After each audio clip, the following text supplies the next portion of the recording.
Hello எல்லாருக்கும் வணக்கம். நானும் நீங்க பார்த்துட்டு இருக்க டெக்கிஜாக் தமிழ். நான் இன்னைக்கு ஒரு சில கமெண்ட்ஸ்லாம் எடுத்துட்டு வந்திருக்கேன். அதில் முக்கியமானது வந்து பார்த்தீங்கன்னா நத்திங் ஃபோன் 3A Pro பற்றி ஒருத்தர் வந்து அவருடைய யூசர் ஃபீட்பேக் வந்து கொடுத்துருந்தாரு. அது மட்டும் இல்லாமல் S24 FE பற்றி வந்து பார்த்தீங்கன்னா நம்மளுக்கு இன்ஸ்டாகிராம் மூலமாக ஒரு நண்பர் வந்து பார்த்தீங்கன்னா ஃபோன் பண்ணி பேசும்போது அவரும் நம்மளுக்கு ஃபீட்பேக் வந்து ஷேர் பண்ணியிருந்தாரு.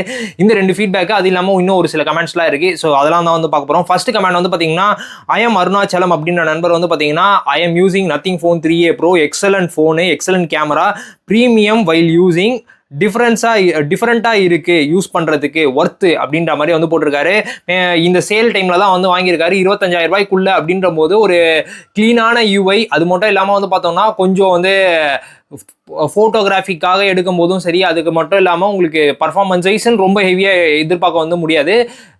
7S Gen 3 தான் வந்து கொடுத்துருப்பாங்க. ஆனால் அதில் இருக்கிற அந்த 5000 mAh பேட்டரியை வந்து பார்த்தீங்கன்னா நல்ல ஆப்டிமைஸும் பண்ணியிருக்காங்க அப்படின்றது தான் நிறைய பேர் சொன்னது. இந்த நண்பரும் அதே தான் வந்து சொல்லியிருக்காரு. எக்ஸலண்ட்டான ஃபோனு, கேமரா நல்லா இருக்குது. அது மட்டும் இல்லாமல் யூஸ் பண்ணுறதுக்கு ரொம்ப ப்ரீமியமாக இருக்குது. அந்த யூஐ நத்திங் யூஐ வந்து பார்த்தோம்னா நத்திங் OS 3.0 ஆர் 3.1 இப்போ இருக்கிறது வந்து பார்த்தோம்னா செம்ம ஸ்மூத்தாக இருக்குது. இப்போ வந்து பார்த்தீங்கன்னா ஓப்பன் பீட்டா வெர்ஷன் வேறு வந்துருச்சு 4.0க்கு. கூடிய சீக்கிரத்தில் ரோல் அவுட் ஆகிடும். அது வரும்போது இன்னும் ஸ்மூத்தாக இருந்தால் நல்லாயிருக்கும் அப்படின்றது தான் நிறைய பேரோட எதிர்பார்ப்பு. ஏற்கனவே பட்டர் ஸ்மூத்தாக இருக்குது. இன்னும் நிறைய ஸ்மூத்தாக இன்னும் கொஞ்சம் ஃபீச்சர்ஸ்லாம் ஆட் ஆகி அது மட்டும் இல்லாமல் வந்து பார்த்தோம்னா அந்த டீப் பிளாக் எடுத்துகிட்டு வந்தாங்கன்னா நல்லாயிருக்கும். இன்னும் அந்த டீப் பிளாக் டார்க் தீம் வச்சோன்னா இன்னும் டீப் பிளாக் இருக்க மாதிரி இல்லை, கொஞ்சம் லைட்டாக கிரே ஷேட் அடிக்கிற மாதிரி தான் இருக்குது. அதை இன்னும் டீப் பிளாக்காக எடுத்துகிட்டு வந்தாங்கன்னா இன்னும் நல்லாயிருக்கும் அப்படின்றது நான் எதிர்பார்க்குறது. நிறைய பேர் நத்திங் ஃபோன் யூஸ் பண்ணிட்டு இருக்கோம், டார்க் தீம்லாம் யூஸ் பண்ணிட்டு இருக்கீங்கன்னா நீங்களும் நோட்டீஸ் பண்ணிட்டு இருப்பீங்க. மிச்ச ஃபோனை விட இந்த ஃபோனில் என்னடா இன்னும் டார்க்காக இல்லையே அப்படின்ற மாதிரி அது மேபி எதிர்பார்த்துருப்பீங்க. சத்யா அப்படின்ற நண்பர் வந்து பார்த்தீங்கன்னா bro my Amazon Pay later account சஸ்பெண்டட்னு காட்டுது டியூ டு டிலேன்னு. இப்போ again I want to use, நான் எப்படி ரீஆக்டிவேட் பண்ணுறது அப்படின்ற மாதிரி வந்து கேட்டிருக்காரு. இந்த சஸ்பெண்ட் ஆனது எதனால ஆச்சு அப்படின்றத வேணா கேளுங்க ப்ரோ. நீங்கள் பேமெண்ட் ஏதாவது கட்ட தவறி அதனால சஸ்பெண்ட் ஆயிடுச்சு அப்படின்னா அவங்க வந்து என்ன பண்ணுவாங்கன்னா அந்த பேமெண்ட்டை வாங்கிட்டு மேபி ரீஆக்டிவேட் பண்ணுறதுக்கான வாய்ப்புகள் வந்து இருக்குது. அதுக்கடுத்து வந்து பார்த்தோம்னா சஸ்பெண்ட் ஆனது வந்து பார்த்தீங்கன்னா நீங்களே டீஆக்டிவேட் ஏதாவது பண்ணியிருக்கீங்க, அதனால தான் சஸ்பெண்ட் ஆயிடுச்சு. ரொம்ப நாளாக யூஸ் பண்ணாமல் இருந்தால் கூட எனக்கு தெரிஞ்ச சஸ்பெண்ட்லாம் ஆகிற மாதிரி தெரியல. ஏன்னா நிறைய பேர் ரொம்ப நாள் யூஸ் பண்ணாமலே வச்சிருக்காங்க. அப்படி ஒரு சில நண்பர்கள் வச்சிருக்கும் போது அவங்க கிட்ட கேட்கும்போதும் சஸ்பெண்ட்லாம் ஆகலை அப்படின்ற மாதிரி தான் சொல்லியிருந்தாங்க. ஒருவேளை ஏதாவது டேர்ம்ஸ் அண்ட் கண்டிஷன்லாம் சேஞ்ச் ஆகி ரொம்ப நாள் யூஸ் பண்ணாமல் ஒரு பே லேட்டர் அக்கௌண்ட் இருந்து அப்படின்னா சஸ்பெண்ட் ஆயிடுச்சு அப்படின்னாலும் நீங்கள் அவங்களுக்கு ஃபோன் பண்ணி கேட்டிங்கன்னா சொல்லுவாங்க. ஆனால் ஒருவேளை நீங்கள் வந்து டீஆக்டிவேட் பண்ணிட்டீங்க, அதுதான் உங்களுக்கு சஸ்பெண்டட் அது மாதிரி காமிக்குது அப்படின்னா அதை ரீஆக்டிவேட்டே பண்ண முடியாது ப்ரோ. உங்களுக்கு ஒரு தடவை டீஆக்டிவேட் பண்ணிட்டீங்க அப்படின்னீங்கன்னா டீஆக்டிவேட் பண்ணது தான் திருப்பி உங்களோட அமேசான் பே லேட்டரா அந்த மொபைல் நம்பர் மூலமா அந்த அக்கௌண்ட் மூலமா உங்களால் ரீஆக்டிவேட்டே பண்ண முடியாது அப்படின்றது தான் அமேசான் சைட்லேருந்து சொன்ன பதில். நான் டீஆக்டிவேட் பண்ணும்போது எனக்கு அதே தான் வந்து சொன்னாங்க. ஆனால் சார் நீங்கள் எல்லாமே கரெக்டாக தான் கட்டிருக்கீங்க, ஆனால் ஏன் டீஆக்டிவேட் பண்ணுறீங்க அப்படின்னாங்க. இல்லை எனக்கு யூஸ் இல்லை அப்படின்னு சொல்லிட்டு தான் டீஆக்டிவேட் வந்து பண்ணேன். ஸோ அதை வந்து நீங்கள் கவனிச்சு கேட்டுக்கோங்க, எதனால சஸ்பெண்ட் ஆகிருக்கு அப்படின்றத கேட்டுட்டு அப்புறமா நீங்கள் வந்து முடிவு வந்து பண்ணுங்க.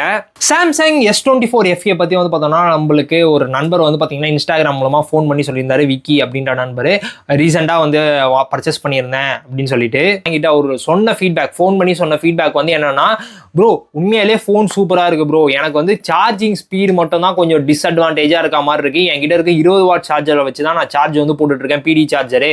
அது மட்டும் தான் எனக்கு ஒரு 2 மணி நேரம் கிட்டே எடுக்கிற மாதிரி இருக்குது, ஃபுல் சார்ஜ் ஆகுது. எனக்கு அதே மாதிரி நான் கேஷுவலாக தான் யூஸ் பண்ணுவேன்னு சொன்னார். நான் அவர்கிட்டே கேட்டிருந்தேன், ப்ரோ கேமில் ஏதோ விளையாடி பார்த்தீங்களா அப்படின்னு கேட்டதுக்கு அவர் வந்து சொன்ன கேம்லாம் ரொம்ப சின்ன சின்ன கேம்ஸ்லாம் வந்து சொன்னார். நான் பெருசாக கேம் கிடையாது, சின்ன சின்ன கேம் தான் விளையாடி இருக்கேன். எனக்கு SOT அப்படின்னு சொல்லி பார்க்கும்போதும் ஒரு 6 hours to 7 hours SOT வந்து வருது. நான் கேஷுவலான யூசர், ஒரு நாளைக்கு ஒரு 15 ஃபோட்டோ எடுப்பேன், 15லேருந்து 20 ஃபோட்டோஸ் வந்து எடுப்பேன். வீடியோஸ்னு பொறுத்த வரைக்கும் வந்து பார்த்தோன்னா ரொம்ப ரேராக ஒரு 2 நிமிஷம் 3 நிமிஷம் வீடியோ வந்து எடுப்பேன் ஒரு நாளைக்கு. அவ்வளோதான் என்னோட கேமரா யூசேஜ் வந்து இருக்கும். மிச்சப்படி எல்லாமே வந்து பார்த்தோம்னா என்னோட ஆஃபீஸ் ஆப்ஸு, அது மட்டும் இல்லாமல் இந்த தீம்ஸு, காலு, இது எல்லாமே இருக்கும். ஃபோன் கால்ஸும் வந்து இருக்கும். எனக்கு நெட்வொர்க் ரிசப்ஷன்லேயும் எந்த விதமான பஞ்சாயத்துமே இல்லை. பில்டு குவாலிட்டி வைஸும் நல்லா இருந்துச்சு. டிஸ்பிளேல படம் பார்க்குறதுக்கும் சூப்பராக இருந்துச்சு. நான் வந்து சும்மா வாங்கிட்டு 8K வீடியோலாம் ப்ளே பண்ணி பார்த்தேன் ப்ரோ. அப்படியே ரொம்ப எக்ஸைட் ஆகி சொன்னார். அந்த விஷயத்தை தான் சரி அப்படியே உங்களுக்கும் ஷேர் பண்ணலாம். இந்த மாதிரி சாம்சங் S24 FE எவ்வளோ பேர் வாங்கிட்டு உங்களுக்கு எந்த அளவுக்கு சாட்டிஸ்ஃபேக்ஷனாக இருக்குது அப்படின்றத வந்து சொல்லுங்கள். பர்ஃபார்மன்ஸ் வைஸ் அப்படின்னு சொல்லி பார்க்கும்போது அவர் வந்து இல்லை ப்ரோ எனக்கு நெகட்டிவே தெரியல, எனக்கு அந்த சார்ஜிங் ஸ்பீடு மட்டும் தான் கொஞ்சம் நெகட்டிவாக தெரியற மாதிரி இருக்குது. 20 வாட்ஸுக்கு பதிலாக ஒரு 45 வாட்ஸோ இல்லை 60 வாட்ஸோ கொடுத்துருந்தா நல்லாயிருக்கும். நான் வந்து 120 வாட்ஸ்லேருந்து இங்கே வந்துட்டனால எனக்கு இப்படி தெரியுதா அப்படின்றது தெரியல அப்படின்றதையும் வந்து சேர்த்து சொல்லியிருந்தாரு. ஏன்னா அவர் Realme GT6 யூஸ் பண்ணிட்டு இருந்தாரு. அதுலேருந்து இங்கே வந்தார். அங்கே 8S Gen 3 இருந்துச்சு, இங்கே Exynosோடைய 2400E இருக்கே, அதில் ஏதோ பர்ஃபார்மன்ஸ் டிஃபரன்ஸ் டிஃபரன்ஸ் இருக்கான்னு கேட்டால் இல்லை ப்ரோ, நான் அதுலேயே எனக்கு ரொம்ப மினிமல் யூஸ் தான், எனக்கு சார்ஜ் ரொம்ப நேரம் நிற்கணும் தான் நான் ரியல்மி GT6 சூஸ் பண்ணேன்.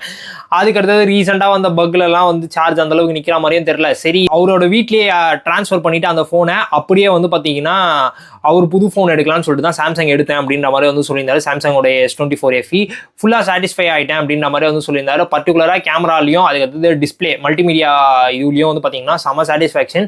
சார்ஜிங் ஸ்பீடை மட்டும் சாம்சங் இன்க்ரீஸ் பண்ணி கொடுத்தா நல்லா இருக்கும் ப்ரோ அப்படின்ற மாதிரி அவரு சைட்லேருந்து சொன்னது. ஸோ இந்த வீடியோ பார்த்துட்டு இருக்க நீங்கள் யாராவது இந்த சேலில் சாம்சங் S24 FE வந்து வாங்கியிருக்கீங்க அப்படின்னீங்கன்னா உங்களுக்கு எப்படி இருந்துச்சு அப்படின்றத வந்து சொல்லுங்கள். அந்த அவ்வளோதாங்க இந்த வீடியோ பிடிச்சிருந்துச்சு மறக்காம லைக் தட்டுங்க. இதே மாதிரி இன்னொரு வீடியோவில் இன்னும் ஒரு சில கமெண்ட்ஸ்லாம் இருக்குது, அதெல்லாம் எடுத்துட்டு நான் இன்னொரு வீடியோவில் வந்து சந்திக்கிறேன். அது வரைக்கும் டாடா பை பை சொல்லுங்க. நான் நந்து.